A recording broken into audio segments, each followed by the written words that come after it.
Finally, the day has arrived, Andrew smugly mused. No, it isn't his birthday, or perhaps by a contorted logic one can say that it is. After all, wasn't this day destined to usher in a new phase in Andrew's life? This day will bestow a new lease of life to him, hence, one is justified in calling it his birthday. The beeping of his phone pulled him out of his reverie. It was a message from Ajay, his office colleague. It read, "Congratulations. I want a grand party, no excuses shall be entertained. And don't forget your hapless friend once you fly off to America." Andrew smiled indulgently, evidently Ajay adored him. In fact, almost all of his colleagues admired and adored him.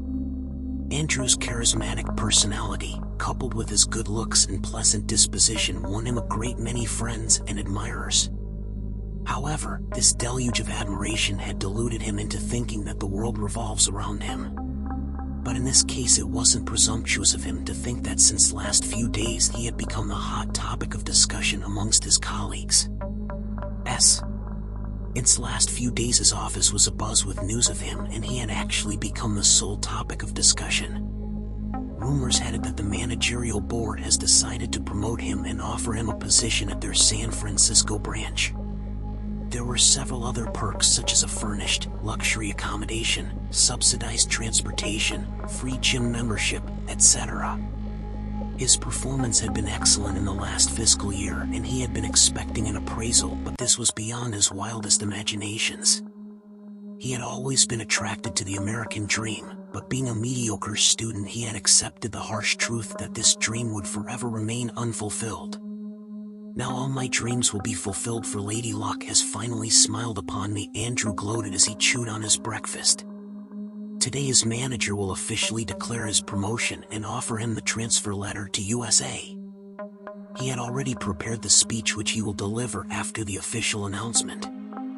He has meticulously planned each and every moment of the day. He wants the day to be perfect and will ensure that nothing goes awry. He put on his best suit, wore his most charming smile, and set out for the office. "It will be the best day of my life," he smirked. He got stuck in traffic. Had it been any other day his mood would have soured. But today no adversity seemed strong enough to dampen his euphoria. However, the traffic jam delayed his arrival in office, thereby compelling him to rush to the office lobby to mark his attendance. As he was rushing he collided with a colleague, which made him almost topple, though he regained his balance in the nick of time. But his colleague was not as lucky as him, as she couldn't save herself from the impact of the collision and lay supine on the floor. Her satchel flew open, scattering all its contents on the lobby floor. Andrew felt sorry for her and extended his hand to help her up, but as he saw her face he instantly drew back his hand. It was Shalini, his most despised colleague. Though there was no concrete reason for Andrew to despise Shalini, yet he cannot help hating her. Perhaps it was Andrew's bloated ego that cannot accept Shalini's indifference towards him. She was the only person in his office who didn't pander to his pompous self-image and made no effort at being his friend. However, Shalini wasn't indifferent particularly to Andrew. It was her reclusive nature which made her indifferent to people in general. She had no friends in office and wasn't at all bothered by it. She was happy to lead a solitary existence. "Next time onwards try to make more effective use of your eyes," Andrew growled, and left her lying on the floor with her files and papers scattered all around. As he fiddled with the paperweight on his desk he found himself pondering over the mishap in the lobby. Andrew was incensed at this imperfect beginning of his perfect day, more so because it was with Shalini that he collided. However, the thought of Shalini not only riled him up but also made him anxious. Just as she ruined the beginning, she also posed a threat of devastating his entire perfect day. This was not merely an unfounded anxiety of Andrew, it in fact had solid foundation of truth in it. Andrew's promotion and his realization of the American dream was not as smooth a ride as he himself and his colleagues made it out to be. There is a vexatious clause to this seemingly perfect proposition which his colleagues ignored and he entirely dismissed. The news of this anticipated promotion had more to it which Andrew deliberately ignored. It was only the partial news that he chose to believe. Yet his willful ignorance didn't change the fact that the managerial board has decided upon two candidates who were being considered for the promotion. One was obviously Andrew and the other was Shalini. Andrew and all his colleagues believed that Shalini stood no chance of being preferred to Andrew. Shalini was a recluse and hardly made any effort to please the boss, while Andrew made all-out effort to charm the boss and was apparently a favored employee amongst the managerial board. Though all the odds were in Andrew's favor, yet it didn't eliminate Shalini from the race. She had minuscule chances of winning the race, but the fact that she was in the race made Andrew anxious. The increment of his anxiety was directly proportional to the progression of the day. He hadn't heard anything from the boss yet, and the same was true for Shalini as well. And as they say, no news is good news. The silence of his boss had somewhat soothed his frayed nerves. After the lunch break, Andrew received a call from the boss asking him to come to his cabin immediately. Andrew surreptitiously eyed Shalini to check whether she was also going to the boss cabin. As he saw her immersed in her work, he was assured that she had not received any call from the boss. Thus, heaving a sigh of relief, he made his way to the boss cabin. As he walked out of the cabin, he found the attention of all his colleagues riveted upon him, their eyes lit with anticipation. Before he could utter a word, Ajay rushed and embraced him. He wanted to outdo everyone else in congratulating Andrew, but he met with an unexpected response.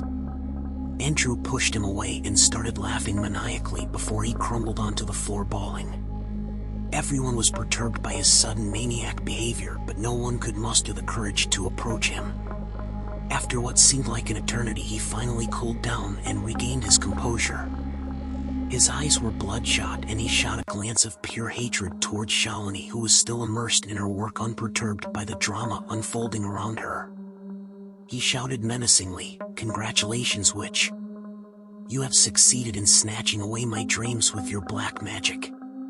Without taking her eyes off her computer screen, Shalini calmly replied, "I think you have forgotten that along with you I was also being considered for promotion.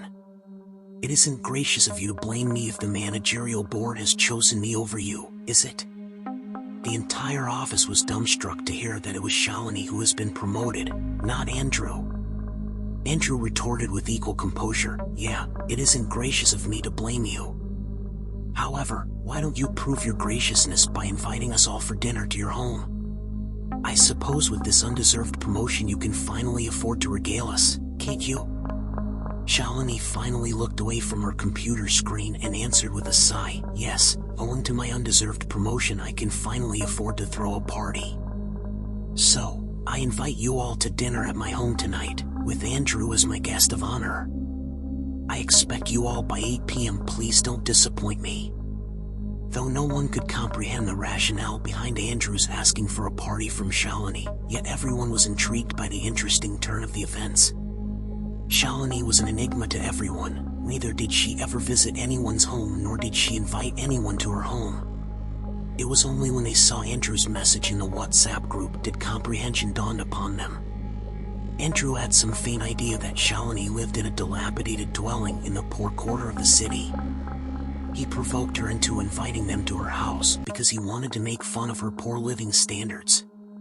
It was his only way of venting his anger at what he believed was a grossly unjust decision of the managerial board. Thus he wanted all his colleagues to support him in mocking and insulting Shalini. Though it seemed like a mean and petty idea, yet all of them agreed to oblige Andrew because they too believed that Andrew had been wronged. As they reached Shalini's home, they discovered that she indeed lived in a dilapidated and barely furnished apartment. Nevertheless, she made magnificent arrangements to entertain her guests. She had placed a huge stereo on a table with an eclectic collection of music tapes and had asked her guests to select the music of their choice. She had prepared delectable dishes and had abundant supply of snacks and wine to keep her guests occupied and satiate their taste buds. Unexpectedly, the guests found themselves enjoying, and she turned out to be a good host. Andrew was infuriated to see everyone praising Shalini and having a gala time. He felt that his whole purpose of asking for the party was defeated. He felt compelled to salvage the situation and avenge the shattering of his long-cherished dreams for which he blamed her. Suddenly, Andrew turned off the stereo, forcing the room into a stunned silence. The silence was rent as he jeered, "Shalini, what an inattentive host you are. Have you noticed that the empty wine bottle has not yet been replenished? Or are you being your usual parsimonious self and saving the wine by not serving it to the guests?" His friends, taking the cue, also joined him in an uproarious demand of wine. Shalini answered composedly, "Despite my earnest efforts, I know I have failed as a host, but I beg all of you to bear with me. As you can see, I have no one to help me around and have to manage everything single-handedly. Yes, I have been inattentive to not replenish the wine bottles earlier as I was busy laying out the table for dinner. However, I won't keep you all waiting any longer. Andrew, it will be very kind of you if you accompany me to the kitchen and help me carry the wine glasses. Meanwhile, you all enjoy and don't let this minor inconvenience spoil the fun." She threw a beseeching glance at Andrew before leaving the room. Andrew stood undecided for a moment before hesitatingly following her into the kitchen. She returned after a long time carrying a tray of glasses filled with red wine. However, Andrew was nowhere to be seen, which made his friends a little uncomfortable. "Where's Andrew?" asked Ajay. "Please, have some wine first. I assure you this is the finest wine you will ever drink in life. And this time there will be no delay in replenishing once you finish it." Saying this, Shalini forced the glasses into her guests' hands. A few of them took a hesitant sip and immediately spat it out. "What the hell is this?" asked one of them. Shalini flashed a dazzling smile and replied, "I ran out of wine, so I thought Andrew's blood will make an excellent replacement. Thus, I pried open his stomach and filled the glasses. Isn't it the finest red wine that have you ever had? Please, enjoy your drinks. Blood, flowers, cherries, and wine. Red is the color of life and fine dine. But when anger takes control of the mind, red can make a demon of mankind."